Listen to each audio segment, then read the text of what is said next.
अर्धवार्षिक परीक्षा 2022 संतलक बहादुर inter college का ये पेपर है। इसको आज हम लोग सॉल्व करेंगे। क्वेश्चन इसमें पहला दे रखा है, सभी प्रश्न करना अनिवार्य है।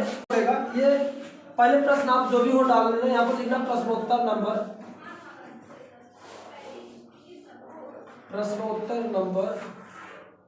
पहले का क। इस तरह से अच्छे से आप लोग हेडिंग बनाएंगे। अब यहाँ पर क्वेश्चन आपको पढ़ेंगे। क्वेश्चन क्या कर रहा है, किसी संख्या x और 7 का गुणनफल 28 है तो वह संख्या ज्ञात कीजिए।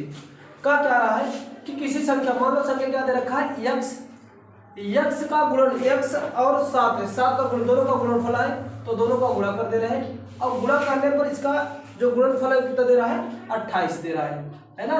तो कह रहा है कि वो संख्या ज्ञात कीजिए। अब सिंपल सा क्वेश्चन है, इसको आप क्या करेंगे, x में यहाँ से गुणा इधर आके भाग होगा तो x बराबर क्या हो जाएगा, 28/7 हो जाएगा। और कैंसिल आउट करोगे तो एक आ जाएगा क्या, 7×28, यानी वह संख्या क्या हो जाएगी, 4। ठीक, पहला क्वेश्चन प्रश्नोत्तर नंबर पहले का ख है ये, ठीक ना। यहाँ पर इसका देखो ख वाला क्वेश्चन क्या कर रहा है, क्वेश्चन दे रखा है -2/3 की घाते 3 का मान क्या होगा। इसका मान पूछ रहा है, मैंने बताया था कि अगर कोई भी संख्या निगेटिव में रखी गई है और उसका घात या तो सम होगा, ये जैसे संख्या है -3/2, अगर इसकी घात सम है यानी घात किसी भी संख्या, यहाँ पर किसी भी माइनस की घात अगर सम है तो माइनस वैल्यू जो इसकी आएगी धनात्मक आएगी। अगर इस ये पावर अगर विषम है तो घात में जो वैल्यू आएगी हमेशा ऋणात्मक आएगी। मैंने इसको पहले भी बता रखा था। तो यहाँ पर अगर इसको वैल्यू में फाइंड करना चाहूँ तो अगर यहाँ पर करें तो ये सीधी सी बात मैं कर दे रहा हूँ, माइनस तो आएगा ही क्योंकि घात कैसी है, विषम है। विषम का कहने का मतलब है कि अगर इसको 3 टाइम्स मल्टीप्लिकेशन करेंगे तो वैल्यू आएगी क्या, माइनस आ जाएगा 2 का। अगर 2 का क्यूब करोगे 2 का घाते 3 और 3 का घाते 3, ऐसे इसको कर दे रहा हूँ। तो इसको सम करेंगे तो आएगा क्या, माइनस तो लगेगा ही, 2 का यानी 2 का घात 3 होगा, 2 दूना 4 दूना 8 और 3 का घन करेंगे तो 3 दूना 6 3 का 9, 3 दूना 6 3 27, 3 का 9 3 का 27। ये आपका इसका आंसर आ जाएगा यहाँ से -8/27, ये इसका आंसर हो जाएगा। ठीक, माइनस में अगर यही घात अगर इवन में कोई भी नंबर होता, सम में 2 होता, 4 होता, 6 होता, 8 होता, 10 होता तो सीधी से वैल्यू क्या आ जाती, प्लस में आता। तो आप केवल सीधा वर्क करते हैं, इसका घर करते तो जो भी नंबर होता है उसको करते आ जाता है। अदरवाइज दूसरा मेथड अगर आप यहाँ समझने में प्रॉब्लम हो रही है तो इसको कैसे किया जाएगा, जितना पावर होता है उसका मतलब होता है उस संख्या को उतने बार गुणा करना है ना। तो इसको उतने बार गुणा करेंगे -2/3 गुणे फिर -2/3 फिर -2/3, क्योंकि 3 टाइम्स था इसको मैंने 3 बार मल्टीप्लिकेशन किया माइनस साइन के साथ। आप लोग माइनस वाला साइन जानते हैं क्या होता है, माइनस वाला होता क्या है, ये इसका एक बार माइनस गुणा करेंगे तो प्लस होगा, फिर करेंगे माइनस फिर माइनस हो जाएगा, तो ये माइनस का माइनस प्लस हो जाएगा। और 2 दूना 4 और 3 3 का 9, अभी बचा क्या, माइनस का 2/3 ये बचा ही है। फिर माइनस का प्लस में गुणा होता है तो आता कितना है, आएगा कितना, माइनस का प्लस माइनस होगा 4 दूना 8/9 3 का 27, ठीक ना। ये इसका आंसर हो जाएगा, चाहे इस मेथड से समझो चाहे इस मेथड से, दोनों का मतलब एक ही है। हाँ, इसका जो है कि अगला क्वेश्चन है ग वाला, ग प्रश्नोत्तर नंबर, या प्रश्नोत्तर नंबर ऐसे अच्छे से आपको हेडिंग डाल के लिखना है। प्रश्नोत्तर नंबर पहले का ग, पहले का ग क्या कर रहा है, कह रहा है कि 2 का घात 7 का मान होगा, 2 की घात 7, तो 2 की घात 7, 2 की घाते ये 7 हो जाएगा। अब 2 की घाते 7 की वैल्यू फाइंड करना है, बिल्कुल इजी है।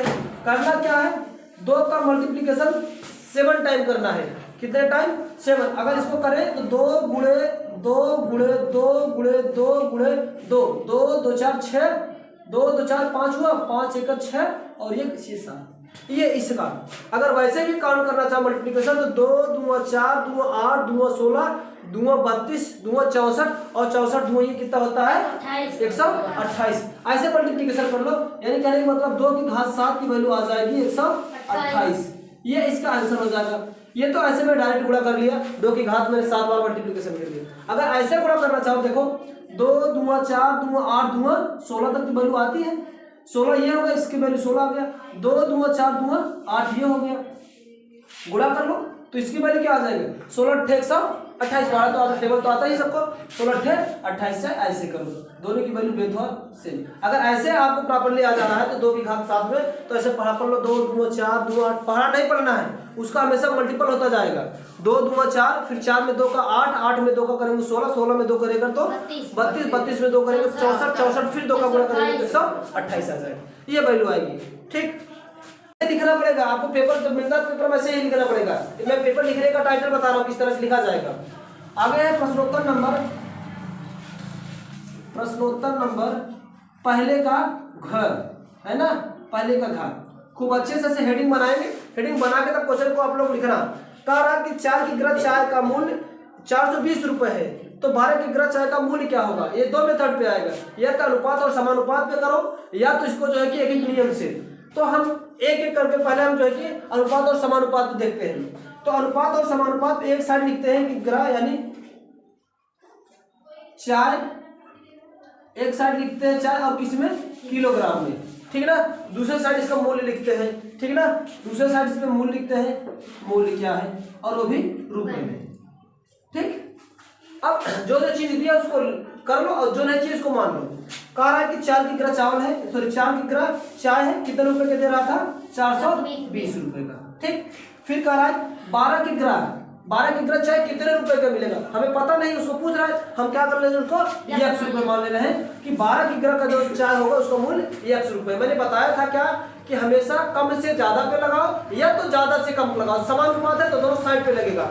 तो देखो 4 की ग्रह है तो इससे 12 की ग्रह ज्यादा ही है, 4 की ग्रह का मूल्य अगर 420 रुपए है तो 12 की ग्रह श्योर है तो उससे ज्यादा पैसा ही होगा, तो कम से ज्यादा इधर भी साइड मार दो। चाहे ऐसे लगाओ, अगर ऊपर लगा ज्यादा से कम पे लगा तो भी ठीक है, लेकिन दोनों एक ही डायरेक्शन में लगेंगे। कम से ज्यादा लगाओगे तब, ज्यादा से कम लगाओगे तब भी सही होगा, लेकिन एक ही डायरेक्शन होना चाहिए। अब यहाँ से इसकी वैल्यू आ जाएगी। अब इसको हम क्या करते हैं, रेशियो, इसको हम बदल देते हैं अनुपात और समानुपात में। इन दोनों के एक रेशियो बना लो, 4:12 हो जाएगा। इसके बाद प्रोपोर्शनल यानी समानुपात, बीच में समान निशान का लगाएंगे, इसका भी लिख लो 420 अनुपात x।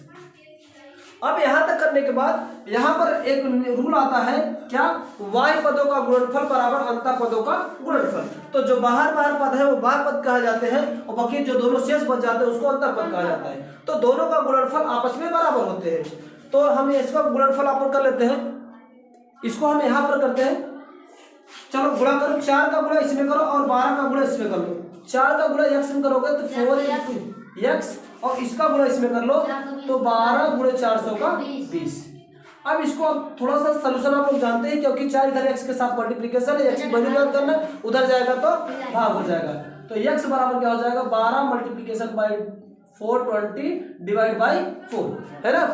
कैंसिल आउट कर दो, 4 1 जा 4, 4 3 जा 12, बस इसको आप मल्टीप्लिकेशन कर लो, x का गुणा इसमें कर लो, 3 का गुणा करो, 3 दूना 6 और 3 चौका 12, और एक 0 बचा था यहाँ पर उतार लो, यह आ जाए कितना x का, यानी x कौन सा था, x क्या माने थे 12 की ग्रह का जो मूल्य होगा वो कितना होगा 1260 रुपए होगा। ये तो रही बात किसकी, हम इसको अनुपात और समानुपात से किए।